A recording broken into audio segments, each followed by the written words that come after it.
All right, hello friends and family. This is going to be your math video for the week. We're just going to be reviewing the numbers 1 through 30, and then I'm going to show you a trick where you can chunk it and do 1 through 10 on a shuffle and 11 through 20. A lot of times kids get stuck with 11 through 20 because the numbers don't really correlate or make sense with what they sound like 11, but then you get to 15 and you hear the 5, the 15, and then 11, they just don't hold the same place value, so it gets a little confusing. So I'll show you some tips and tricks. If you have a deck of cards, I've recommended to a lot of parents that you can go to the Dollar Tree. So this is a set I had got with a kit that came with our curriculum, but I highly recommend Dollar Tree. They're awesome. I have gotten so many numbers, shapes, alphabets, same and different sets from them, and they're only $1, and it's a really awesome resource. So we're gonna go ahead and get started. 1, 2, 3, 4, 5, 6, 7, 8, 9, 10, 11, 12, 13, 14, 15, 16, 17, 18, 19, 20, 21, 22, 23, 24, 25, 26, 27, 28, 29, 30. So now that we've counted through that, excuse me, the end of the year goal was to get to 50. So if you can do that, that's excellent. But I'm just going to show you strategies here. If you get a deck that's 1 through 50, that's fine. But chunking it in tens helps kids to recognize the quantity in a smaller amount, and also to count by tens, which is a good skill for them to have. And it's also going to help with like grouping and addition and subtraction in kindergarten. So one way to do this is you get your cards and you do them 1 through 10, right? Because we're going to chunk by tens. So then like you would do 11 to 20 like I had talked about earlier. So what I'm going to do is mix them up, and this makes it fun. You can have the kids mix it up, you can mix it up. It doesn't really matter. You got a little sibling? Sure, let's mix it up. Everybody can get involved.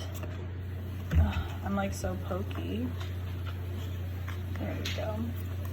And you mix it up, shuffle it, make sure they're out of order, because we don't want, there's a difference between memorizing and knowing. We want kids to identify the numbers and know them. So if you always keep them in the same order, that's good in the beginning to start to get them familiar with the number, but then you have to mix it up so that they're actually identifying the number and knowing what it is, instead of just knowing it out of memory for it being in the same order. And you can do the same thing with alphabet too. That's why the last video I mixed up the alphabet and they were on different popsicle sticks, because I don't want kids just to memorize. I want them to identify and know.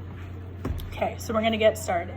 I'll go and then I'll do a round where the student's gonna go, okay? 2, or you can try and beat me right now. 10, 4, 7, 1, 3, 8, 9, 5, 6. So I noticed those two can get broken up. And there's different ways you can vary this. If that's too easy, perfect. Move on through 11 through 12, which I have found a lot of kids do have a tough time with, just because they sound different and they look different than how they're represented in a number. So if this is too easy, go ahead and move on. If not, stay with me and keep practicing, okay? So you're gonna go, and then I'll say it at the end. 2,